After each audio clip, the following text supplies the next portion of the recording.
E aí, gente, esse é o meu segundo vídeo do canal.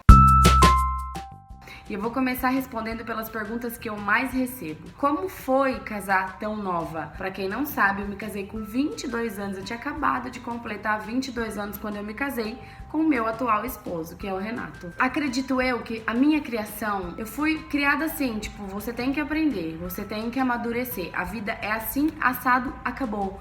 Não tinha aquela coisa, sabe? Quando você crescer, você vai aprender? Não. Então, tipo, desde os 7 anos de idade, eu fazia arroz com água fria, minha mãe ensinou. Depois passou pro micro-ondas, depois com uns 10 anos já fazia no fogão mesmo, normal, a gás. E isso são responsabilidades que vai amadurecendo a gente. Eu tinha uma irmã mais nova pra cuidar e um irmão mais velho, mas o mais velho era homem, então eu tinha que cuidar de ambos, porque eu sou a filha do meio. Mais ou menos isso, cuidar, porque a hora que eles verem isso, eles vão falar, você não cuidava nada. Cuidava sim. E eu também sempre fui mais pra frente. Então isso já me fez ser mais madura. Quando eu conheci o Renato, de 18 para 19 anos, ou de 19 para 20, não me recordo muito bem. Foi aquela coisa assim, aquela paixão avassaladora. Em um mês a gente já falava que se amava, isso é uma coisa assim muito louca, né? O Renato era além de tudo que eu já tinha conhecido. Eu fui criada na igreja, sempre fui evangélica, sou até hoje, mas antes era muito mais rígido, porque eu era criada pelos meus pais, que são muito rígidos. Quando eu conheci o Renato, era tudo de diferente que eu já tinha conhecido. Um cara mais velho, um cara mais vivido, já tinha sido casado, já tinha filhos. E aí foi assim, aquele auê na minha casa. Os meus pais não aceitavam, o meu pai nem sabia, na verdade, mas a minha mãe não aceitava em hipótese alguma o Renato na minha vida, porque ela tinha aquela coisa tipo assim, eu criei minha filha bonitinha, certinha na igreja pra ver o lobo mau do mundo e pegar.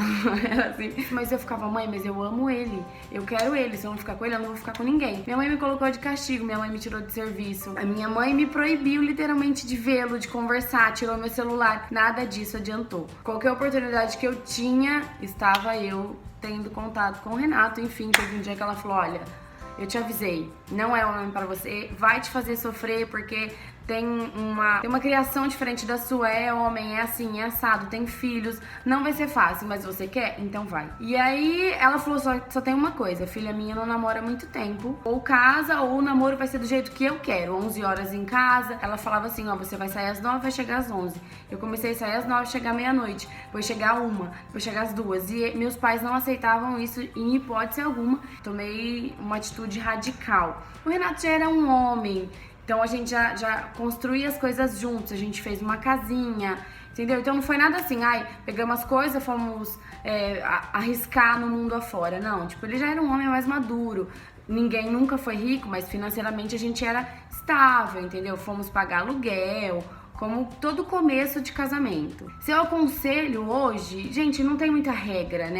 Tem gente que casou com 16, minha mãe casou com 16 anos, tá junto com meu pai até hoje. Tem gente que casou com 35 e daí 2 anos largou. Então não há regras pra isso, mas eu acho que tem que ter uma base, tem que ter os pais ao redor. Você tem que analisar muito bem com quem você vai casar, porque você nunca sabe, na verdade. Mas eu acho que analisar caráter, as atitudes da pessoa, o detalhe do dia a dia da pessoa te mostra um pouco de quem ela é. A gente nunca conhece ninguém 100%.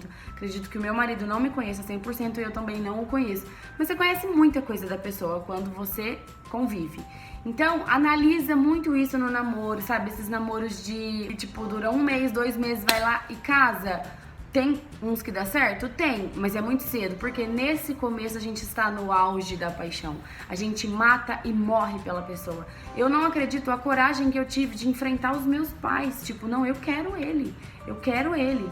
E eu lembro que, como eu fui criada num lar evangélico, e quem é evangélico busca a palavra de Deus para saber se esse casamento, se esse namoro é bem-vindo aos olhos de Deus. Porque eu fui criada assim, dentro da igreja, e até hoje, tudo que eu vou fazer, eu falo, Senhor, vai na minha frente. Eu vou abrir a loja, vai na minha... Tudo. A gente é criada assim e é a melhor coisa dessa vida, eu garanto pra vocês. E aí eu fui na igreja, porque ele era tudo, o Renato era tudo o oposto do que eu já tinha namorado. Eu namorava meninos da minha idade, que só ia na igreja como eu, o passeio era comer um lanche. E aí, quando eu conheci o Renato, ele fez uma reviravolta na minha vida. E aí eu fui buscar a palavra para saber se Deus aprovava, qual que era a vontade dele. Deus não aprovava. Eu acredito muito, gente, que foi assim, sabe? Pra mim. Isso é uma coisa agora que envolve fé e eu não peço para que todos acreditem, mas eu sei que foi assim, que eu nunca vou esquecer essa palavra. E falava que não era a vontade de Deus. E eu chorava muito, muito no culto e falava, Senhor, mas eu quero. Eu só ficava assim, mas eu quero, e chorando. Mas eu quero, Senhor, eu amo Ele, eu quero. O culto inteiro assim, eu só falava isso. No final da palavra, o cooperador que estava atendendo falou, olha, eu tô falando que não você insiste em querer. Então, suporte o que você vai passar. Eu tava acostumada num namoro normal, apaixonados, vai lá, casa, tem filhos e tal. Eu peguei uma pessoa, estou pegando até hoje no caso.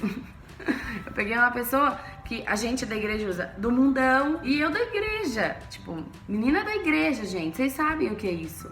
Quem conhece, quem é. Foi bem difícil adaptar o meu mundo ao mundo do Renato. Ele era um homem vivido e eu saindo da casca ainda, pela criação que eu tive. Porque eu não tinha malícia do pessoal de fora, não que eu era santa, nada disso. Não tinha convivência no mundo. Então eu não sabia como lidar com muita coisa. Então a gente passou por muita coisa. Que eu não sou modesta em falar que eu me considero assim... Não que eu tive as melhores atitudes, mas por ter passado tudo isso e estarmos juntos até hoje, acredito eu que foi muita maturidade, foi muito Deus na minha vida, do meu lado, me ajudando a passar, e foi muito pai e mãe, né, conselho de pai e mãe. Minha mãe sempre deixou muito claro pra mim o que é homem, sabe? São diferentes de nós mulheres, somos mais sentimentos, homens é mais instinto, é mais atitude na hora, enfim. Se é difícil a vida de casado, não. Eu amo ser casada, eu sou uma pessoa totalmente dependente de uma companhia. Então se eu e o Renato não estivesse junto hoje, eu estaria com outra pessoa, com certeza.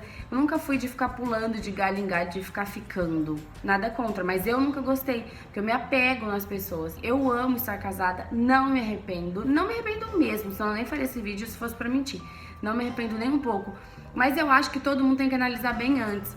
Hoje o mundo oferece várias oportunidades. Tipo, na época eu não pensava em estudar. Se acabava o terceiro colegial, eu já queria pôr a barriga no fogão pra ficar cozinhando com o maridinho bonitinho e ter 2, 3 filhos correndo pela casa.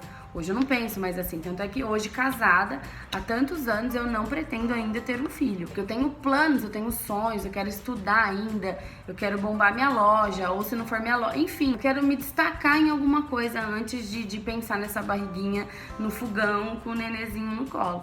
Mas antes tinha essa imagem, entendeu? Então eu não aconselho vocês a casarem de supetão, estudem, tenham uma profissão, mulher tem que ser independente. Gente, sério, estude muito, faça o que gosta, mas estude muito. Você quer ser médica? Estude muito. Você quer ser cabeleireira? Estude muito. E vá ser a melhor que tem na tua cidade, sabe? Eu penso assim, faça o que gosta, porque você tem que se achar, você tem que estar feliz, tá se arrumando, ansiosa pra ir pro trabalho. Isso hoje acontece comigo, por isso que eu tô podendo falar disso pra vocês.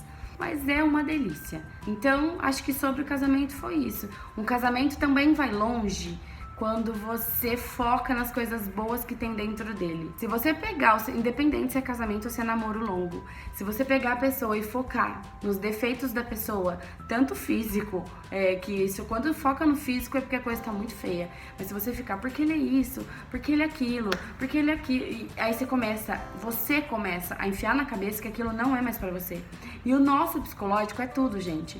Então, eu acho que você tem que sempre focar nas coisas boas. Eu sempre falo que o meu marido é a pessoa mais egoísta do mundo. O mundo inteiro gira em torno do umbigo dele. Porém, ele tem tantas e tantas qualidades que isso fica pequeno, entendeu?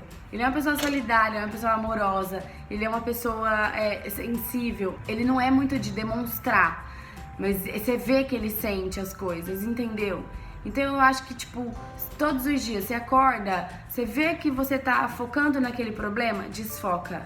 Meu marido é um grande homem pra mim, ele é um mega master pai. Então eu sei que quando eu tiver um filho com ele, eu vou ser uma mãe muito feliz. Porque eu sei que eu vou contar com meu esposo. Não pra trocar fralda, fazer mamadeira, porque isso ele não fez pros filhos pequenos. Quem fazia era amor aqui. Tanto é que, era amor, quer tetê, amor, quer chupeta, porque era só amor. Não conto com ele pra isso, mas eu conto com ele pra um pai carinhoso, um pai que não vai deixar faltar nada, entendem? Então ele tem seu defeito, vamos supor, como pai, já vi um defeito, ele nunca vai me ajudar, porque não é o perfil dele. Mas por outro lado, ele supre isso, e você tem que focar nisso e fazer com que isso supra. Essa coisa de rotina faz parte da vida do casamento, gente, faz parte mesmo. Então, sempre improvise na sua rotina. Acho que isso é a receita do casamento. Acho que é isso que eu faço na minha vida e que dá certo, sabe? Então, tipo, não cria muita expectativa, muito conto de fada, não existe. Tem dia que ele está insuportável, tem dia que eu estou insuportável. E assim vai. E aí, o dia que ele tá muito chato, você pega leve. Quando tá os dois, fala, ó, vai pra lá, eu vou pra cá, pelo menos um tempinho pra acalmar, e assim vai. A rotina faz parte do casamento e acredito que é ela que leva a gente por anos casado, tá? Se surgir alguma pergunta, alguma coisa que eu não falei, que vocês queiram saber, deixa no comentário aqui, tá bom? Beijo e até o próximo vídeo.